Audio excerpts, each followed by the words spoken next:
Hi നമസ്കാരം. ഇന്ന് ബാംഗ്ലൂരിൽ ഒരു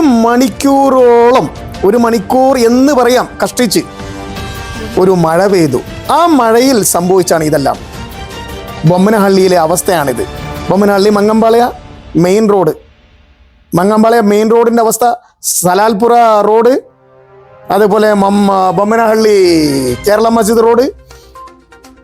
എന്താണ് ഒരു മണിക്കൂർ കഷ്ടിച്ച് പെയ്തപ്പോഴേക്കും ഉള്ള അവസ്ഥയാണ് ഇത്. ഇവിടെ എങ്ങാനും ഒരു 3-4 മണിക്കൂർ മഴ പെയ്തു കഴിഞ്ഞാൽ എന്തായിരിക്കും ഇവിടുത്തെ ജനങ്ങളുടെ ജീവിതാവസ്ഥകൾ? देखो मंगमपालया में बेंगलुरु बोम्मनहल्ली मंगमपालया में 1 घंटा का बारिश का हालत है ये. एक 4-5 घंटा बारिश ऐसा पड़ गया तो क्या हालत हो जाता है. मंगमपालया बोम्मनहल्ली का हालत है ये.